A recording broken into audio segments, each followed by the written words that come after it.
नमस्कार साथियों, आप देख रहे हैं दोड़ाचार का डीटी न्यूज। मैं हूं राम गोपाल।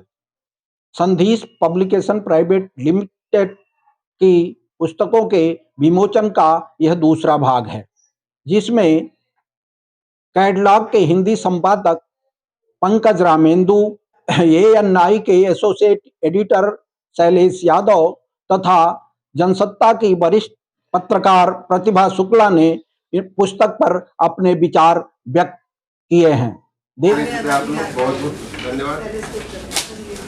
आजादी से पहले और आजादी के बाद के लेखक आदरणीय सूर्यनाथ सिंह जी हैं। कविता में मनुष्य, आपको भी बहुत बहुत साधुवाद, शुभकामनाएं। राज खन्ना जी ने लिखी है आजादी से पहले और आजादी के बाद। राज खन्ना जी को भी बहुत बहुत शुभकामनाएं।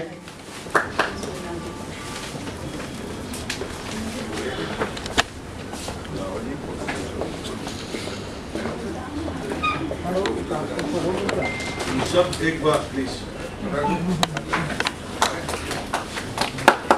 ओके, कुछ दिख रहा है? मैं तो नहीं दिख रहा हूँ। मैं जाओ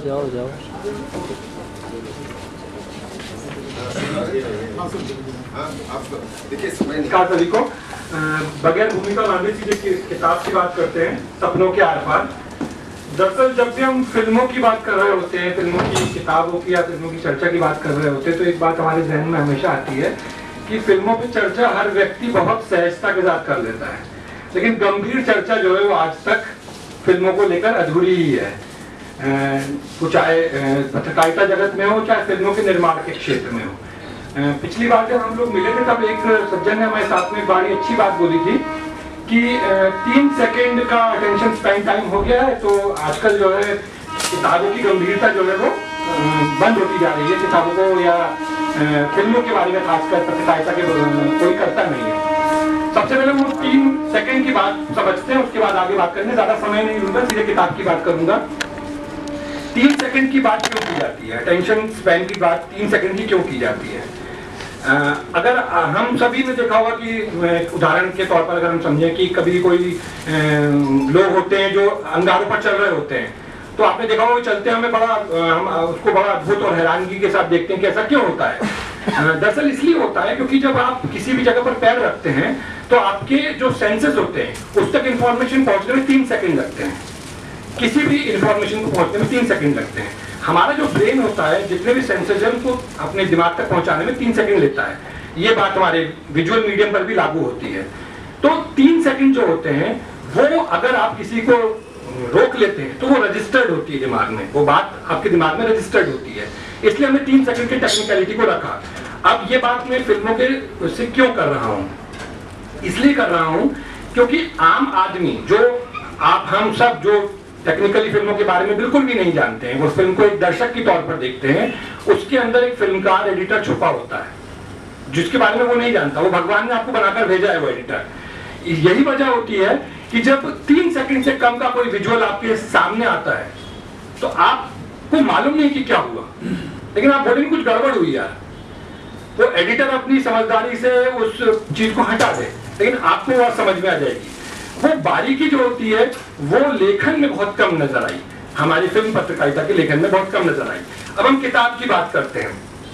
जब मैं किताब मुझे मिली तो चूंकि हम हमेशा पढ़ने वालों की आदत होती है कि हम पहले फेवरिस्ट को देखते हैं किताब की, कि चूंकि इसमें लेख ही हैं सारे। तो जब मैं लेखों को देख रहा था तो सबसे पहले मेरी नजर जिस लेख पर पड़ी, उस लेख ने मेरे दिमाग में धारणा कायम करी कि ये किताब पढ़ी जानी चाहिए। क्यों पढ़ी जानी चाहिए? क्योंकि वो जो लेख था, वो जिस विषय पर लिखा गया था, वो विषय को या उस शख्सियत को कोई व्यक्ति छूता नहीं है। मैंने वो लेख पढ़ा। लेख पढ़ने के दौरान इसलिए ऐसा कर रहा हूं क्योंकि फिल्म में क्लाइमेक्स पर ही सारी चीजें होती है, इसलिए क्लाइमेक्स बाद में बताऊंगा।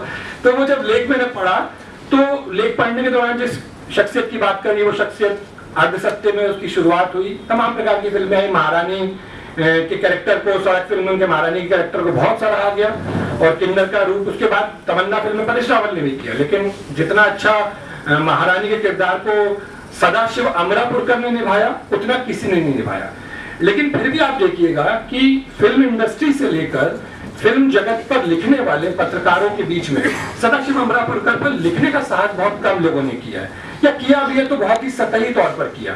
ठीक है, चलिए वो भी बात, कोई बात नहीं, लेकिन जब लिखा गया तो उसमें क्या लिखा गया, तो वहां पर आके जब मैं इस लेख को पढ़ने लगा और जिस उदाहरण को शीश जी ने उठाया, उस उदाहरण ने मेरे अंदर धारणा कायम करी कि ये शख्सियत जो हैं जिन्होंने इस किताब को लिखा है, सिनेमा को लेकर कितनी बारीक नजर रखते थे। और वो जो उदाहरण था वो थी फिल्म बॉम्बे टॉकीज, जो उनकी आखिरी फिल्म थी। बॉम्बे टॉकीज फिल्म की कहानी अगर मैं ब्रीफ में बताऊं तो एक स्ट्रगलिंग आर्टिस्ट है जो बेसिकली उसको कोई रोल नहीं मिल रहा है और अचानक उसको एक फिल्म में छोटा सा रोल मिलता है, और रोल कुछ नहीं, उसको रोड क्रॉस करना है, और रोड क्रॉस करते हुए कोई आदमी उसके सामने टकराएगा और वो ए बोलना है उसको। तो वो बड़ा दुखी हो जाता है कि अगर मुझे ए बोलना है, इतना छोटा मैं इतना बड़ा आर्टिस्ट हूँ, मुझे ए बोलने का रोल मिला है, और वो कैरेक्टर निभा रहे हैं नवाजुद्दीन सिद्दीकी। तो वो बड़े निराश थे, वो सेटअप जहाँ लगा हुआ है वहां पर पहुंचते हैं, तो वहां पर नट सम्राट की भूमिका निभा रहा एक व्यक्ति की आत्मा मिलती है जिसकी भूमिका निभाई है सदाशिव अमरापुरकर ने, और वो उनके सामने खड़े होते हैं और खड़े होकर बोलते हैं कि अच्छा तुझे ए बोलना है तो तू ए कैसे बोलेगा, और वो कम से कम 8 या 10 प्रकार से ए बोलकर बताते हैं, और आपको हर ए में एक्सप्लेनेशन की जरूरत नहीं, आपको समझ में आ जाएगा कि इस ए का मतलब क्या है। ये रेंज थी सदाशिव अमरापुरकर की, और रेंज को पकड़ने वाला व्यक्ति फिल्म की समीक्षा या फिल्म की पत्रकारिता को पकड़ सकता है। आमतौर पर हम देखते हैं कि जो किताब आजकल समीक्षाएं हो रही हैं उसमें हम फिल्मों की कहानी सुना देते हैं, समीक्षा कुछ नहीं होती है। आमतौर पर फिल्मों की कहानी सुना दी जाती है कि ऐसा ऐसा होता है, ऐसा ऐसा होता है। सस्पेंस या थ्रिलर मूवी तो हम सस्पेंस थ्रिलर पर क्वेश्चन मार्क लगा देते हैं, लेकिन हम उस व्यक्ति या उस फिल्म की टेक्निकलिटी को नहीं पकड़ते हैं। अब अगर हम ये कहें, और दूसरी बात की इस फिल्म को, इस किताब को क्यों लिया जाना चाहिए, क्यों पढ़ना चाहिए, तो पत्रकारिता जगत में जो लोग फिल्म पत्रकारिता पर काम कर रहे हैं, हो सकता है आपको कोई ट्रिविया ना मिले, बहुत कम ट्रिवियाज मिले, एनेक्डोट्स कम मिले, लेकिन किताब इसलिए पढ़ी जानी चाहिए क्योंकि विकिपीडिया के इस दौर में हमारे पास वो ऑथेंटिक इंफॉर्मेशन या कहना चाहिए आंकड़े, वो इस किताब से आपको मिल जाते हैं। तो आपको फायदा ये होगा, जितने भी पत्रकारिता जगत के लोग हैं जो फिल्म हालांकि वैसे फिल्म पत्रकारिता को आज भी बड़े हल्के तौर पर लिखा जाता है। यहाँ पर बैठी जितनी भी महिला पत्रकार हैं, अगर वो मेरी बात से बुरा ना माने तो मैं बात कहूंगा कि आमतौर पर ये शिकायत महिला पत्रकारों को रही है कि भाई जो हार्डकोर जर्नलिज्म जिसे कहते हैं, पॉलिटिक्स और बिजनेस, वो सब पुरुष वर्ग रख लेता है, और फिल्म जर्नलिज्म जो है वो महिलाओं को थमा दिया जाता है। स्वाभाविक सी बात है कि उनका चिढ़ना इस बात को लेकर स्वाभाविक है, लेकिन उसमें इंटरेस्टिंग बात ये भी है कि वो इस बात से चिढ़ रही कि हमें फिल्म पत्रकारिता पकड़ा दी गई, क्योंकि फिल्म पत्रकारिता को कोई गंभीर पत्रकारिता मानता नहीं है, और यही कारण रहा कि अभी तक उस पर कुछ अच्छा लिखा नहीं मिला। कुछ गिने चुने ही लोग होंगे जो आपकी नजर में आते हैं, तो ऐसे में ऐसी किताब जो है वो बड़ी प्रासंगिक बन जाती है, उसका हमारे सामने हमारे पास होना बहुत जरूरी हो जाता है। अब अगर हम इसी के एक और दूसरे लेख की बात करें, उन्होंने फारूक शेख पर लिखा है। फारूक शेख भी एक ऐसी शख्सियत जिसके बारे में बहुत सब जानते हैं, हम सब जानते हैं, और हर दर्शक ने उसके बारे में बात करी, लेकिन अगेन वही बात कि वो उस पर उतनी गंभीरता नहीं आती है।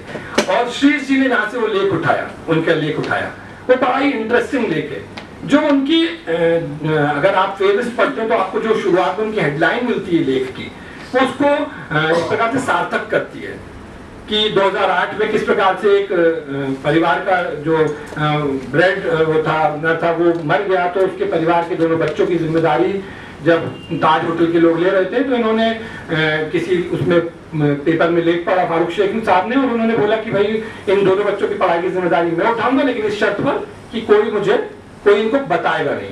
और अंततः जब उनका निधन हुआ, तब इस बात की जानकारी सब लोगों को प्राप्त हो सकी कि भाई वो क्या हुआ था, क्या सारी चीजें थी। तो वो आम आदमी का कैरेक्टर उन्होंने फारूक शेख साहब ने फिल्मों में निभाया, वो जो दर्शकों को उनसे जोड़ता था, और उसी बात को, उसी मर्म को जो है शीर्ष जी ने अपने लेख में उठाया। एक और लेख की अगर मैं बात करूं, जो नारी बेचारी नहीं लेख है, ये लेख भी बड़ा ही आपको वो नारियों के बारे में सारी प्रकार की बातें बताता है। हालांकि दुनिया ना माने की कहानी तक बोली जाते हैं, और वो जो वी शांताराम ने 1937 में जो फिल्म लिखी थी और बनाई थी दुनिया ना माने, जिसमें एक बहुत ही छोटी सी उम्र की लड़की की शादी किसी विदुर से अपने पिता की उम्र के उससे कर दी जाती है, और वो विरोध करना चाहती है, और विरोध करने का वो बड़ा ही रोचक तरीका अपनाती है, और वो उनसे बोलती है कि नहीं भाई हमें क्या कहते हैं ऐसे मुझे इस व्यक्ति को स्वीकार नहीं करना है। तो उसकी सासू माँ जैसे बोलती कि तुम्हें इसकी झूठी थाली में खाना खाना चाहिए। तो बोलती है कि मैं क्यों खाऊं झूठी थाली में खाना। तो वो बोलती है कि उसकी सासू माँ की इसलिए खाना चाहिए क्योंकि इससे तुम्हें पुण्य प्राप्त होगा। तो बोलेगा इतना पुण्य प्राप्त हो रहा है तुम ले लो पुण्य, मुझे नहीं चाहिए पुण्य। तो वो जो सारी चीजें हैं, वो जो वहां से लेके मर्दानी फिल्म तक की कहानी, हालांकि आयरनी मुझे लगती ये है कि मर्दानी फिल्म में भी हम जो नारीवादी फिल्म है, लेकिन हमने उसका नाम मर्दानी रखा, जो कि हमें नहीं रखना चाहिए था। लेकिन खैर वो सारी बातें, वो सब चीजें आपको इस किताब में नजर आती है। किसी भी व्यक्ति को जो फिल्म पर लिखना चाहता है या लिखने की कोशिश करना चाहता है या लिखने के लिए अभी पढ़ाई कर रहा है, उसको ये किताब इसलिए चाहिए कि कल को अगर आपके संपादक जी ने आपसे बोला कि भाई फलानी चीज पर लेख लिखो, तो आपको इधर उधर भागना नहीं पड़ेगा और विकिपीडिया तलाश नहीं करना पड़ेगा। अगर आपके पास इंटरनेट नहीं, तब भी आप इस किताब को खोल के देख लीजिएगा, आपको आपके विषय का लेख मिल जाएगा और आप उसको पढ़ सकते हैं। इसलिए किताब बहुत सार्थक है। धन्यवाद। धन्यवाद रामेंद्र जी, बहुत अच्छा, बहुत कम समय में आपने बहुत महत्वपूर्ण बातें कही। असल में श्रीश जी को क्या है कि फिल्म के साथ साथ क्रिकेट थे हम लोग, उनको इतनी छोटी छोटी जानकारियां होती थी, यहाँ तक कि प्रभास जी क्रिकेट पर जब लिखते थे तो वो लिख के छोड़ देते थे कि इसमें जो भी फैक्चुअल मिस्टेक होगा वो श्रीश जी ठीक कर लेंगे, और वास्तव में यही होता था। वो करते थे, कहीं फंस जाते थे तो पूछते थे। तो श्रीश जी को इतने सारे तथ्य पता थे फिल्मों के और क्रिकेट दोनों के। एक चीज और है, जो समीक्षा की बातचीत चल रही थी उसमें ये है कि फिल्म आजकल हिंदी फिल्म समीक्षा का जो हाल है बहुत अच्छा नहीं है। हर फिल्म समीक्षा का आमतौर पर क्या होता है, फिल्मों की समीक्षा कहानी की समीक्षा होती है, फिल्म की कहानी की समीक्षा होती है, जबकि फिल्म बहुत सारी चीजों से मिलकर बनी होती है। उसमें कैमरा है, उसकी एक्टिंग है, उसका और एक्टिंग में भी बहुत सारी चीजें हैं। तो वो श्रीश जी को इन सारी चीजों की नॉलेज थी और वो सब चीजों को ध्यान रखते थे और लिखते थे। इससे निस्संदेह ये किताब महत्वपूर्ण है। अब मैं इस पर बातचीत करने के लिए हमारे साथ हैं शैलेश यादव जी। मैं चाहूँगा कि वो कुछ अपनी बात रखें।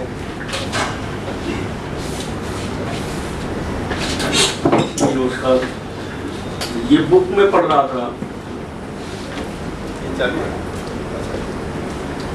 किताब जैसे आपने खुद लेखों की बात करी,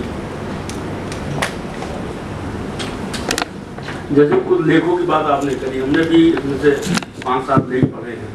इसमें कुछ तो एक तो फिल्मों के इतिहास के बारे में बात करी है श्री चंद जी ने। उसके बाद फिर जो सबसे अच्छी बात मुझे लगी, जो हम लोग हर उस पर 26 जनवरी 15 अगस्त पे गीत गाते हैं मेरे वतन के लोगों, तो उसके बारे में उन्होंने लिखा, कैसे लिखा गया, कैसे उनको कहा गया। कई और लोग ने जो है राष्ट्रभक्ति के गीत लिखे हुए थे। प्रदीप जी की कहानी उन्होंने ऐसे लिखी है जैसे पढ़ते जाओ आप पूरा, जब तक वो ख़त्म कर नहीं जाओगे तब तक जो है आप उसको पढ़ते जाओगे। तो ये उनकी कला थी जो दुनिया को पता नहीं है। हम हर त्योहार पे या हम आज़ादी के दिवस पे ये गीत सुनते जरूर हैं, लेकिन जानता कोई नहीं। तो ऐसे और तथ्यों की बात करी कि फिल्मों का इतिहास क्या है, क्या कारोबार रहा है, हिंदी फिल्मों का क्या कारोबार रहा है, और साउथ की फिल्मों का और जो रीजनल लैंग्वेज की फिल्में बनती हैं उनका क्या कारोबार रहा है। तो ये सब पढ़ के कम से कम ये है कि एक जगह पे उन्होंने ऐसी सारी चीज़ें डाल दी है। पिछले जब किताब का विमोचन हुआ था 2 दिन पहले, तो मैं बात कर रहा था कि मुझे नेहरू के बारे में बोला गया था कि हमारे प्रमोटर साहब जो है बुक लिख रहे थे नेहरू और इंडस्ट्रियलाइजेशन। उन्होंने मुझे जिम्मा दिया था कि आप हमें जो है सारे फैक्ट जो है आज़ादी के पहले से आज़ादी के बाद तक क्या इंडस्ट्रियलाइजेशन हुआ, नेहरू का क्या योगदान रहा, उस पर आप बुक लिखो और मटेरियल ढूंढो।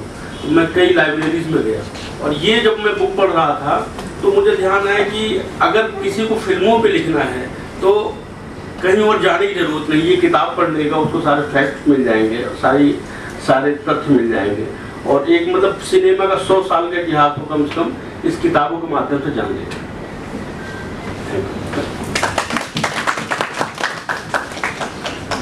बहुत बहुत धन्यवाद शैलेश जी। मुझे लगता है कि इस किताब में जो जितनी सामग्री आई है, यादव जी ने कुछ सामग्री अभी दबा के रखी हुई है जो श्री जी की, वो मुझे लगता है कि अगले खंड में ले आएंगे, और उसके बाद और आपको बहुत सारी चीज़ों की जानकारी मिलेगी फिल्मों के बारे में। और उनको जुनून था असल में फिल्मों पर लिखने का, बहुत जुनून था, और बहुत बारीक बारीक चीज़ों को ध्यान में, और इतना तेजी से अगर हम रात को कह दें कि सर चाहिए, बोले तो चिंता कहें करते बाबू, मिल जाएगा ना, कल दोपहर तक चाहिए ना आपको, तो दोपहर तक जो है 3000 शब्दों का एक लेख तैयार करके, तो इतना तेजी से वो लिखने में भी और सोचने में थे। हमारे बीच में श्री जी के साथ काम करने वाले कई लोग बैठे हुए हैं। मैं चाहूँगा कि पहले प्रतिभा जी कुछ अपनी बात कहें इस किताब पर, उसके बाद हम बाकी बातों का सिलसिला शुरू करेंगे। थैंक यू सुरेंद्र जी और हरिकृष्ण जी, आपने बहुत बड़ा काम किया है। ये किताब सामने हम जैसे अल्पज्ञानियों के लिए तो एकदम ये ज्ञान चक्षु खोल देने वाली है कि मतलब मुझे दुनिया में फिल्मों की जरा सी भी समझ नहीं थी, मैंने नहीं देखी थी, लेकिन ये किताब पढ़ने के बाद मुझे समझ में आया कि कितनी बड़ी विरासत है फिल्मों की, जो हम जान और समझ सकते हैं। और फिल्मों पर्दे के एंगल से, विजुअल एंगल से हम समाज को, देश को समझ सकते हैं। हालांकि भारतीय फिल्में हकीकत से काफ़ी दूर रही हैं, बहुत सारी जो कमर्शियल फिल्में रही हैं, पर इस किताब को पढ़ने के बाद मुझे काफ़ी कुछ समझ में आया कि हमें कौन सी, हमने तो बल्कि लिस्ट बनाई इस किताब से कि हमें ये फिल्में क्यों देखनी है। तो ये इतनी इसकी खासियत एक ये है। इसी तरह मैं इसके गीतों का पोर्शन देख रही थी तो मुझे समझ में आया एक, अगर हम सिंपल बारिश को ही देखें तो हम बारिश के कितने आयाम होते हैं और फिल्मों में तो उसकी कितनी बड़ी विरासत है बारिश से जुड़े गीतों की। तो एक नज़रिया, एक पोएम को एक न केवल फिल्म की बल्कि वो कविता और गीतों का उसके धरातल पर भी ले जाते हैं कि उसमें कितने तरह के रस हैं, और उस रस को आस्वादन करने के लिए हमें ये किताब पढ़नी चाहिए कि हम गीतों के, चाहे वो होली के गीत हों, चाहे वो दिवाली के त्यौहार के गीत हों, या हमारे समाज की जो राग है हमारा, जो हमारा जनमानस का आत्मा है, वो इन गीतों में कैसे उड़ेल दिया गया है फिल्मों की। हर कोई फिल्मों को सुनता है, गीतों को, फिल्मी गीतों को, लेकिन उन गीतों के गहरे निहितार्थ किस तरह के हैं और किस तरह से वो हमारे अंदर रस का संचार करते हैं, ये समझ हमें इस किताब से मिलती है। और वो गीतों का व्यापक कितने 5000 की कितना आंकड़ा उन्होंने दिया है कि इतने तो केवल बारिश के से जुड़े गीत हैं हिंदी फिल्मों में, केवल हिंदी फिल्मों में। ये इतनी बड़ी विरासत और इतने बड़े आंकड़े वो तब दिए जब वो डिजिटल एरा में नहीं लिख रहे थे। आज के समय में सब कुछ इंटरनेट पे है, आप बैठे और गूगल किए तो बहुत सारे आंकड़े आपको मिल जाएंगे, लेकिन उसमें इतना तथ्य दिया हुआ है, एक एक लाइन में तथ्य है। तो इसी हिसाब से ये किताब बहुत अच्छी है। और मैं देख रही थी कि बचपन फिल्मों से गायब है।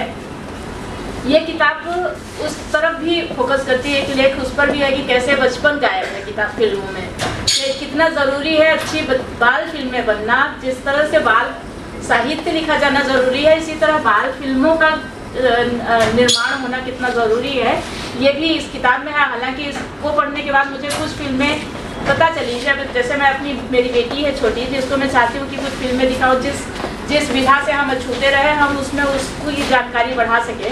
तो मैं बेटी के लिए अगर फिल्में ढूंढती हूँ तो मुझे ज़्यादातर बाहर की फिल्में ही देखने को मिलती है। इंडियन फिल्म हमें जल्दी इंटरेस्टिंग वे में मिलती नहीं है जो हमें उससे सजेस्ट कर सकें। लेकिन फिर भी इस किताब में हमें काफ़ी कुछ ऐसी फिल्मों की जानकारी मिली जो कमी होने के बावजूद मुझे लगा कि ये फिल्में हैं जो हमारे पास, जो हमारे भारतीय परिदृश्य में है और हम इसे दिखा सकते हैं अपनी बेटी को। तो एक आम आदमी की समझ और एक बुद्धिजीवी की समझ, दोनों की समझ बढ़ाने वाली ये किताब है। बहुत ही सरल भाषा में, जिसके लिए जनसत्ता जाना चाहता है तो वो बहुत आसान भाषा में ये किताब लिखी हुई है। जितने टेक्निकल पहलू हैं, चाहे वो फिल्म की, इसमें एक बात और भी है जो वो बताते हैं कि अंधविश्वास फिल्मी जगत में कैसे व्याप्त है। इसमें वो बताते हैं कि कई सारे राइटर्स जो है, फिल्म मेकर्स और अपने अभिनेता और निर्देशक, निर्माता, सब अपने कोई अंक पर जोड़ देता है, कोई नाम क से कर देता है, कोई अपने नाम बदल के लिख लेता है। उसके पीछे का साइकोलॉजी क्या थी, वो ऐसा नहीं कि इतना बड़ा काम करने वाले, बड़ी बड़ी फिल्में बनाने वाले बुद्धू लोग हैं और अंधविश्वासी हैं और बैठे हुए। उसकी वो पड़ताल जब करते हैं तब वो बताते हैं कि चूंकि फिल्मों में इतना ज़्यादा पैसा लगा होता है और उस लॉस को कोई बर्दाश्त नहीं कर सकता है, तो वो विश्वास, अंधविश्वास हर स्तर पे उतर फिल्म तक का मिल रहा है, उसका पैसा डूबने न पाए, उसकी ज़िंदगी तबाह ना हो। तो उसका साइकोलॉजिकल एनालिसिस भी इस किताब में है। किसी भी घटना का न केवल सामने का पहलू दिखाती है किताब, उसके पीछे की वजह क्या है या उसकी साइकोलॉजी क्या है, इसकी भी ये किताब पड़ताल करती है। तो इस लिहाज से ये किताब बहुत ही एक दस्तावेज टाइप की बनी है। मुझे ज़्यादा समझ फिल्मों की नहीं है, इसलिए मैं और आप लोगों के बीच में मुझे बोलने का बहुत ज़्यादा वो नहीं है, लेकिन फिर भी ये किताब मुझे अमीर बनाती है, मुझे लगा ऐसा। Thank you so much.